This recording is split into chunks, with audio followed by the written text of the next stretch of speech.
الحمدللہ رب العالمین الصلاۃ والسلام علی سید الانبیاء والمرسلین اما بعد فاعوذ باللہ من الشیطان الرجیم بسم اللہ الرحمن الرحیم اللہم رب اشرح لی صدری ویسر لی امری واحلل عقدۃ من لسانی یفقہوا قولی مولا صلی وسلم دائما ابدا علی حبیبک خیر الخلق کلہم هو الحبیب الذی ترجى شفاعته لكل حول من الاحوال مقتحم یا رب بالمصطفى بلغ مقاصدنا واغفر لنا ما مضى یا واسع کرم فصاحل یا الہی کل صاحب بحرمت سید الابرار۔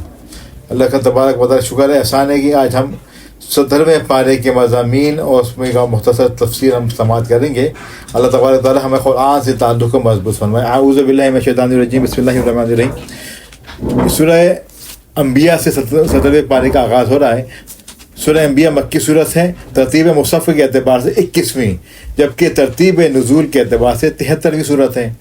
اس صورت میں کئی انبیاء کا ذکر ہے، اس لیے اس کا نام سورۃ الانبیاء رکھا گیا ہے۔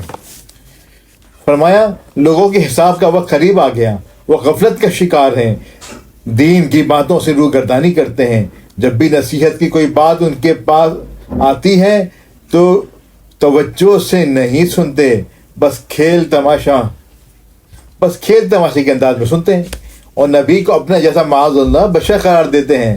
قرآن کو جادو، خواب پریشاں، شاعری اور خود ساختہ کلام قرار دیتے ہیں۔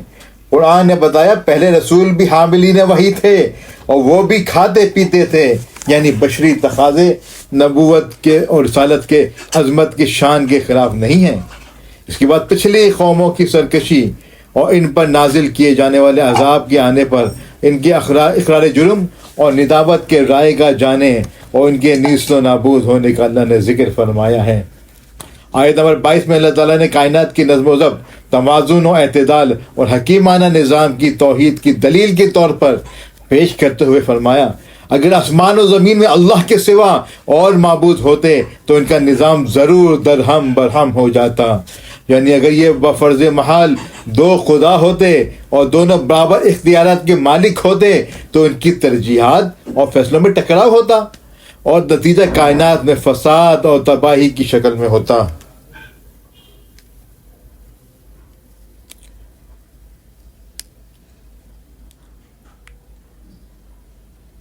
اس کے بعد اللہ تعالیٰ فرما رہا ہے اور اگر ایک کا حکم چل جاتا تو دوسرے کا، پھر وہ دوسرا اس کا حکم نہ چلنے دیتا تو مسئلہ یہ ہوتا کہ دونوں میں ٹکراؤ ہو جاتا۔ بولے اس لیے یہ بات اٹل ہے کہ اللہ وحدہ لا شریک ہی ایک خدا ہے، وہی عبادت کے لائق ہے، کوئی اس کے علاوہ عبادت کے لائق نہیں ہے۔ اس کے بعد اللہ تعالیٰ فرما رہا ہے آیت نمبر 30 کے اندر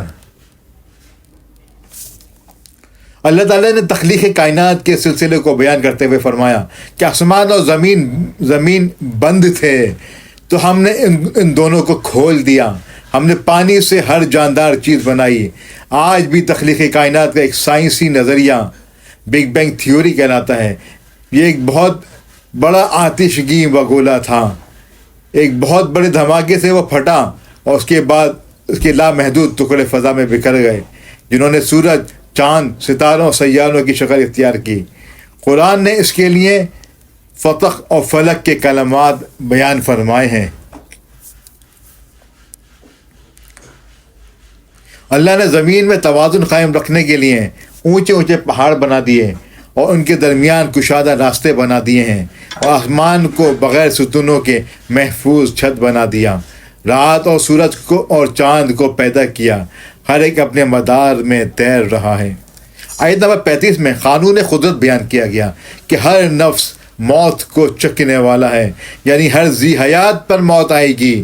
آگے چل کر بتایا قیامت اچانک آ جائے گی، حیرت زدہ کر دے گی، اور نہ کوئی اسے رد کر سکے گا اور نہ کسی کو مہلت ملے گی۔ آیت نمبر 51 میں اللہ تعالیٰ نے فرمایا ایک بار پھر حضرت ابراہیم علیہ السلام کا ذکر فرمایا کہ وہ اپنے عرفی باپ اور قوم کو بت پرستی پر ملامت کر رہے ہیں اور کہتے ہیں اللہ کی قسم تمہاری پیٹھ پھیر جانے کے بعد میں تمہارے بتوں کے ساتھ ایک خفیہ تدبیر کروں گا۔ سو ابراہیم نے ان کے بڑے بت کے سوا سب بتوں کے ٹکڑے ٹکڑے کر دیے، پھر ایسا ہی ہوا، نمرود کی قوم نے کہا کہ ہمارے بتوں کا یہ حشر کس نے کیا؟ پھر انہوں نے خود ہی کہا ایک نوجوان ہے جس کا نام ابراہیم ہے۔ حضرت ابراہیم علیہ السلام کو مجمع عام میں بلا کر اس سے جواب طلبی کی گئی، تو انہوں نے کہا یہ سوال اپنے بڑے بت سے کرو، اگر وہ بول سکتے ہیں۔ اس پر وہ شرمندہ ہوئے، کہا کہ آپ کو معلوم ہے یہ نہیں بولتے۔ ابراہیم علیہ السلام نے کہا تم اللہ معبود برحق کو چھوڑ کر ایسے بتوں کو پوچھتے ہو جو تمہیں نہ نفع پہنچا سکتے ہیں اور نہ نقصان۔ اس کے بعد انہوں نے ابراہیم علیہ السلام کو آگ کے ایک آلاؤں میں ڈالا، مگر اللہ کے حکم سے وہ آگ ابراہیم علیہ السلام پر ٹھنڈک اور سلامتی والی بن گئی۔ اس کے بعد حضرت لوط، حضرت اسحاق و یعقوب علیہ السلام کا ذکر ہے۔ انہوں نے ان کو امام ہدایت بنایا گیا، یعنی کہ نبوت عطا کی گئی اور ان کو علم اللہ تبارک و تعالی نے عطا فرمایا ہے۔ اس کے بعد آیت نمبر 78 میں حضرت داؤد علیہ السلام کا ایک مقدمے کا ذکر ہے، جس میں حضرت داؤد علیہ السلام ایک فیصلہ کیا۔ حضرت سلیمان علیہ السلام نے اس فیصلے کو غلط قرار دے دیا، اور اس فیصلے کو بغیر غلط قرار دیے دوسرا فیصلہ کیا۔ اللہ تعالیٰ نے فرمایا ہم نے سلیمان کو صحیح فیصلہ کرنے کی سمجھ عطا کی، اور ہم نے دونوں کو قوت فیصلہ اور علم عطا کیا تھا۔ اس سے معلوم ہوا کہ ایک عدالت کے فیصلے پر دوسری عدالت نظر ثانی کر سکتی ہے، اور ایک فیصلہ اگر بہتر ہے تو دوسرا بہترین ہو سکتا ہے۔ اس کے بعد داؤد علیہ السلام کے معجزات کا ذکر ہے، یعنی پہاڑوں کا ان کے تابع ہونا، پہاڑوں پرندوں کا ان کے ساتھ تسبیح کرنا، جنگ سے حفاظت کے لیے زرہیں بنانا۔ اسی طرح ہوا کو سلیمان علیہ السلام کو تابع کر دیا، جو ان کے حکم کے تحت ان کے تخت کو اڑا کر لے جاتی تھی، اور جنات کو ان کے تابع کر دیا، وہ ان کے حکم سے کام کرتے تھے۔ اس کے بعد حضرت ایوب علیہ السلام کا ذکر ہے، انہیں تکلیف سے دوچار ہونا پڑا، انہوں نے اللہ سے دعا کی، اللہ نے ان کی تکلیف کو دور فرما دیا، اور پہلے سے بھی زیادہ اہل و عیال اور نعمتوں سے نواز دیا۔ پھر اسماعیل، ادریس، ذوالکفل اور ذوالنون، یونس علیہ السلام اور زکریا علیہ السلام کا ذکر ہے۔ حضرت یونس علیہ السلام اپنی قوم سے ناراض ہو کر چلے گئے، پھر اللہ کی تقدیر سے دریا میں ڈال دیے گئے۔ دریا میں ان کو مچھلی نے نکل لیا، اور انہوں نے تہ در تہ ظلمتوں میں اللہ سے ان کلمات کے ساتھ توبہ کی، لا الہ الا انت سبحانک انی کنت من الظالمین۔ اسی کو آیت کریمہ کہتے ہیں۔ اللہ تعالیٰ نے فرمایا تو ہم نے ان کی پکار سن لی اور انہیں غم سے نجات عطا کی، اور ہم اسی طرح مومنوں کو نجات دیتے ہیں۔ حضرت زکریا علیہ السلام نے اولاد کے لیے دعا کی، اللہ نے ان کو بڑھاپے میں یحییٰ علیہ السلام عطا کیے۔ ان کی دعا کی کلمات یہ تھے، ربی لا تذرنی فردا وانت خیر الوارثین، اے میرے رب مجھے اکیلا نہ چھوڑنا، تو ہی سب سے بہتر وارث ہے۔ اس کے بعد حضرت عیسیٰ علیہ السلام اور حضرت مریم علیہ السلام کا ذکر ہے۔ اس کے بعد دعائے قضائے حاجات بھی اس سلسلے میں یہاں پہ نقل کی جاتی ہے۔ حضرت شاہ عبدالعزیز نے اپنے والد شاہ ولی اللہ محدث دہلوی رحمہ اللہ تعالیٰ سے وظیفہ قضائے حاجات نقل کیا، جو شخص مصیبت میں مبتلا ہو جائے وہ 4 رکعت نماز نفل کی نیت باندھے ہیں۔ پہلی رکعت میں سورہ فاتحہ کے بعد 100 مرتبہ لا الہ الا انت سبحانک انی کنت من الظالمین پڑھے، پھر فاستجبنا لہ ونجینا من الغم وکذالک ننجی المؤمنین یہ پڑھے۔ دوسری رکعت میں سورہ فاتحہ کے بعد 100 مرتبہ رب انی مسنی الضر وانت ارحم الراحمین پڑھے۔ تیسری رکعت میں سورہ فاتحہ کے بعد 100 مرتبہ وافوض امری الی اللہ ان اللہ بصیر بالعباد پڑھے۔ چوتھی رکعت میں سورہ فاتحہ کے بعد 100 مرتبہ حسبنا اللہ و نعم الوکیل پڑھے، اور سلام پھیرنے کے بعد 100 مرتبہ رب انی مغلوب فانتصر پڑھے۔ حضرت شاہ عبدالعزیز بیان فرماتے ہیں کہ امام جعفر صادق رضی اللہ عنہ نے فرمایا کہ 4 آیتیں اس میں اعظم ہیں، اور ان کے وسیلے سے جو دعا کی جائے وہ قبول ہوتی ہے۔ تو یہ پتہ ہی چلا کہ دعائیں مانگنا، دعاؤں سے مشکلات کا حل نکالنے کے لیے اللہ کی طرف رجوع کرنا، یہ انبیاء کرام اور رسولوں کا طریقہ کار ہے، اور یہی سب سے افضل طریقہ ہے۔ جب انسان کوئی مشکل میں پھنس جائے، کسی مسئلے میں آ جائے، تو اللہ تبارک و تعالیٰ سے خالص اسی سے دعا مانگے، اسی کی طرف، اسی کے رحم کی طرف متوجہ ہو، تو بے شک جس طرح اللہ تبارک و تعالیٰ نے اپنے رسولوں کو، انبیاء کو، مقرب بندوں کو مشکلات سے نکالا، اور حضور علیہ السلام کی امت کے جو لوگ ہیں، جو مشکل میں پھنسی ہوئی امت ہے اس کو بھی انشاءاللہ تعالیٰ اس مشکل پریشانی سے نکال دے گا۔ آیت نمبر 94 میں مومنین صالحین کے اعمال رائگاں نہ جانے اور ان کے لکھنے کا ذکر ہے۔ آیت 96 میں یاجوج اور ماجوج کا ذکر ہے۔ آیت نمبر 98 سے مشرکین اور ان کے معبودوں کا جہنم کا ایندھن بننے کا بیان ہے، اور یہ کہ یہ الہ ہوتے تو جہنم میں کیوں داخل ہوتے، جس کے لیے اللہ تعالیٰ بھلائی کی مقدر فرما دے وہی جہنم سے دور ہوں گے۔ ان کے لیے ہر قسم کی نعمتیں ہوں گی، اور ان کے لیے قیامت کے دن گھبراہٹ سے نجات ہے، اور فرشتے ان کا استقبال کریں گے۔ سورۃ انبیاء کی آخری رکوع میں آیت نمبر 107 میں اللہ تعالیٰ نے اپنے حبیب کریم سیدنا محمد الرسول اللہ صلی اللہ علیہ وسلم کو ایک بے مثل و بے مثال اعزاز سے نوازا، فرمایا وَمَا أَرْسَلْنَاكَ إِلَّا رَحْمَةً لِّلْعَالَمِينَ۔ اللہ تعالیٰ نے قرآن مجید میں اپنی ذات کو رب العالمین فرمایا، اور نبی کریم صلی اللہ علیہ وسلم کو رحمۃ للعالمین، یعنی کائنات کے ہر ذرے کے لیے اللہ تعالیٰ کی ربوبیت اور اس کے حبیب کریم صلی اللہ علیہ وسلم کی رحمت ثابت ہے۔ اس آیت کا آیت نمبر 108 میں اللہ تعالیٰ کے صالح بندوں کو زمین کی حکومت دینے کا زبور میں کیے گئے وعدے کا ذکر فرمایا۔ پھر سورۃ الحج کی یہاں سے افتتاح ہے۔ سورۃ الحج مدنی سورت ہے، ترتیب مصحف کے اعتبار سے 22ویں، جبکہ ترتیب نزولی کے اعتبار سے 103ویں سورت ہے۔ اس سورت کی ایک آیت میں حضرت ابراہیم علیہ السلام کے اللہ تعالیٰ کے حکم سے لوگوں کو حج کا اعلان کرنے کا ذکر ہے، اس لیے اس سورت کو سورۃ الحج کا نام سے موسوم کیا گیا۔ اس سورت میں اللہ تعالیٰ کی وحدانیت، حیات بعد الموت، وقوع قیامت، اجازت جہاد اور پچھلی امتوں کے احوال سے عبرت حاصل کرنے کا بیان ہے۔ اس کی پہلی آیت میں اللہ تعالیٰ نے تقوی کا حکم دیتے ہوئے قیامت کی ہولناکیوں کو بیان کیا کہ قیامت ایک زلزلے کے طور پر برپا ہوگی، اور اس کا منظر اس قدر دہشت ناک ہوگا کہ دودھ پلانے والی مائیں اپنے دودھ پیتے بچوں کو فراموش کر دیں گی، ہر حاملے کا حمل ساقط ہو جائے گا، تمام لوگ مدہوش نظر آئیں گے، جبکہ وہ مدہوش نہیں ہوں گے، لیکن اللہ کے عذاب کی شدت کے باعث ان کی یہ کیفیت ہوگی۔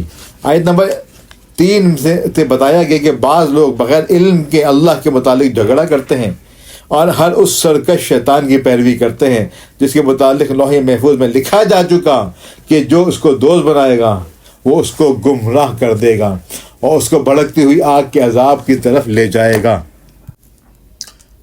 آیت نمبر 11 سے ان لوگوں کا ذکر ہے کہ جن کو مقصود دنیاوی مفادات ہیں، اگر انہیں کوئی بھلائی مل جائے اور وہ دین پر مطمئن ہو جاتے، اور اگر کوئی آزمائش آ جائے تو منہ کے بل پلٹ جاتے ہیں۔ ایسوں ہی نے دنیا اور آخرت کا نقصان سمیٹا۔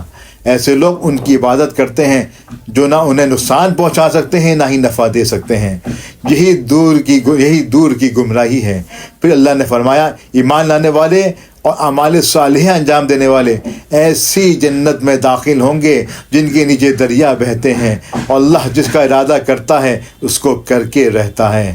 آیت نمبر 15 سے فرمایا جس کا یہ خیال ہو کہ اللہ تعالیٰ دنیا اور آخرت میں اپنے رسول کی ہرگز مدد نہیں کرے گا تو اس کو چاہیے کہ اونچی جگہ پر رسہ باندھ کر اپنے گلے میں ڈال کے پھر اس رسے کو کاٹ لے، پھر یہ دیکھے کیا اس کی یہ تدبیر اس کے غضب اور غصے کو دور کرتی ہے یا نہیں۔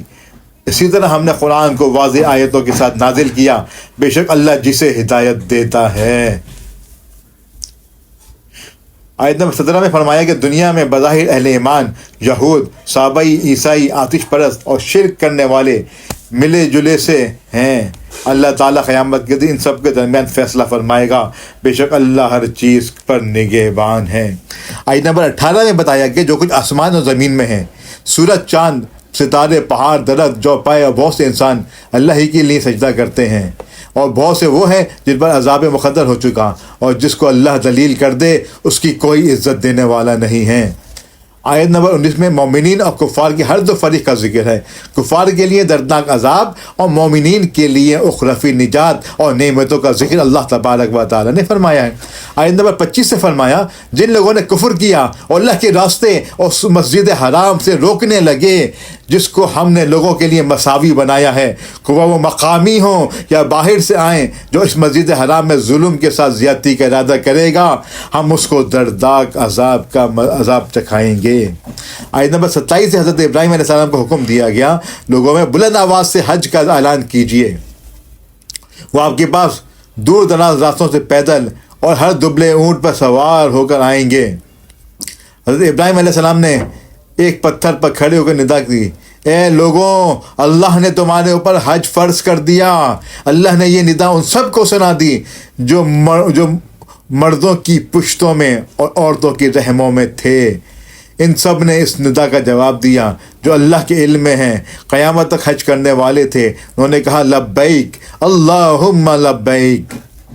آیت نمبر 28 میں مقررہ ایام یوم نحر اور بعد کے دنوں میں قربانی کرنے کا حکم کیا گیا۔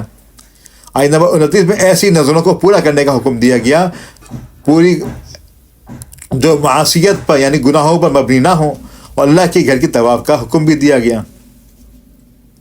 آیت نمبر 30 میں حرمت اللہ کی تعظیم، حرام قطعی کے سوا تمام حلال جانوروں کی حلت، بتوں کی نجاست اور جھوٹی باتوں سے اجتناب کرنے کا حکم ہے۔ آیت نمبر 31 میں اللہ تعالیٰ کے ساتھ شریک قرار دینے والوں کی مثال اس طرح بیان کیا گیا ایسا گویا آسمان سے گرا ہوا کوئی شخص ہو، پھر اسے مردار خور پرندوں نے جکڑ لیا یا آندھی نے اس کو دور کی جگہ پھینک دیا۔ آیت نمبر 32 سے فرمایا جس نے اللہ کی نشانیوں کی تعظیم کی تو بے شک یہ دنوں کے تقوی کی علامت ہے۔ آیت نمبر 34 میں فرمایا گیا ہم نے ہر امت کے لیے قربانی کا طریقہ مقرر کیا تاکہ وہ اللہ کے دیے ہوئے بے زبان چوپایوں پر ذبح کے وقت اللہ کا نام لیں، پس تمہاری عبادت کا مستحق ایک اللہ ہے۔ قربانی کی اونٹوں کو ہم نے تمہارے لیے اللہ کی نشانیوں میں سے بنا دیا، ان میں تمہارے لیے بھلائی ہے، بس تم ان کو قطار میں کھڑا کر کے ان کو نہار کرتے وقت اللہ کا نام لو، پھر انہیں خود بھی کھاؤ اور محتاج اور مانگنے والوں کو بھی کھلاؤ۔ آیت نمبر 37 میں عبادات میں اخلاص کی تعلیم دیتے ہوئے فرمایا قربانی کا مقصد گوشت پوشت کا حصول نہیں ہے، بلکہ اس فعل قربانی سے جو تقوی حاصل ہوتا ہے وہ قربانی کی اصل روح ہے۔ اگرچہ اللہ تعالیٰ نے اپنے آخری نبی کی امت کو قربانی کے گوشت پوشت سے استفادے کی اجازت دی ہے۔ آیت نمبر 39 سے 41 میں بتایا یہ سنت الہیہ ہے کہ وہ مجاہدین کے ذریعے ظالموں کا خلا خما فرماتا ہے۔ اگر ایسا نہ ہوتا تو راہبوں کی خانخواہوں، کلیساؤں اور یہودیوں کی عبادت گاہیں اور مسلمانوں کی مساجد کو ویران کر دیا جاتا۔ اگلی آیت میں حکومت اسلامیہ کے قیام کا مقصد نظام صلاۃ و زکوٰۃ کے قیام، نیکیوں کے پھیلاؤ اور برائیوں کے سدباب کو قرار دیا۔ آیت نمبر 42 سے سرکار دو عالم صلی اللہ تعالی وسلم کو تسلی دی جا رہی ہے کہ آپ سے پہلے قوم نوح، قوم عاد، قوم سمود، قوم ابراہیم، قوم لوط، اصحاب مدین اور قوم موسیٰ نے بھی اپنے انبیاء کی تکذیب کی تھی۔ مہلت کے باوجود وہ باز نہ آئے تھے، ان کی پکڑ ہوئی، ان کی آبادیوں کو تباہ و برباد کر دیا گیا۔ آیت نمبر 46 میں بتایا گیا پچھلی امتوں کے آثار کو دیکھ کر عبرت حاصل کرنی چاہیے، لیکن ان کے لیے سوچنے سمجھنے اور مشاہدے کے لیے صلاحیتوں کا صالح ہونا ضروری ہے۔ آیت نمبر 49 میں رسول اللہ صلی اللہ علیہ وسلم کے تمام روئے زمین کے انسانوں کے لیے نذیر بنانے کا بیان ہے۔ آیت نمبر 56 میں بتایا قیامت کے دن حکمرانی صرف اللہ تعالیٰ کی ہوگی، وہی لوگوں کے درمیان فیصلہ فرمائے گا۔ آیت نمبر 65 میں زمین کی تمام اشیاء کی تسخیر، کشتیوں کے سمندر میں روانی، آسمان کا زمین پر گرنے سے رکے رہنے کا نعمت کا بیان فرمایا۔ حیات، موت اور پھر اخروی حیات کا ذکر کر کے انسان کے ناشکرے پن کا بیان فرمایا گیا۔ آیت نمبر 73 میں اللہ تعالیٰ نے مشرکوں کے بتوں کے بے بسی کو بیان فرمایا کہ وہ سب مل کر بھی ایک مکھی بھی پیدا نہیں کر سکتے، اگر مکھی ان سے کوئی چیز چھین لے تو اسے واپس نہیں لے سکتے، بت اور ان کے پجاری دونوں کمزور ہیں۔ آیت نمبر 75 میں بتایا کہ منصب رسالت کوئی فرمائشی منصب تھوڑی ہے، اللہ تعالیٰ خود رسولوں کو منتخب کرتا ہے اور وہ سب کچھ جانتا ہے۔ آیت نمبر 77 میں انسان کو ہر وقت ہمہ وقت بندگی کا حکم فرمایا گیا۔ آخری آیت میں پھر دین کی سربلندی کے لیے سر توڑ کوشش کرنے، دین کے معاملے میں تنگی نہ کرنے، ملت ابراہیم کی پیروی کرنے اور آخر میں نماز قائم کرنے، زکوٰۃ ادا کرنے، اللہ تعالیٰ کے دامن رحمت کو مضبوطی سے پکڑنے کا بیان فرمایا ہے۔ اللہ تعالیٰ کی مدد انہی چیزوں سے وابستہ ہے۔ یہاں پہ 17ویں پارے کا اختتام ہو گیا اور انشاءاللہ کل 18ویں پارے کی انشاءاللہ ہم خلاصہ و تفصیل سنیں گے. ابھی آج انشاءاللہ 17 رمضان مبارک شروع ہو چکا، یوم بدر شروع ہو چکا.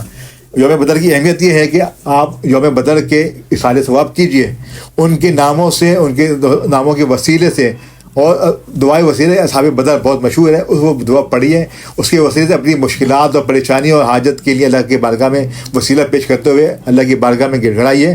تو اصحاب بدر کی دعاؤں بزرگ نے بتایا کہ رد نہیں ہوتی، اور اس کا لوگ آج بھی اس کا ان دعاؤں کی قبولیت کا منظر دیکھتے ہیں.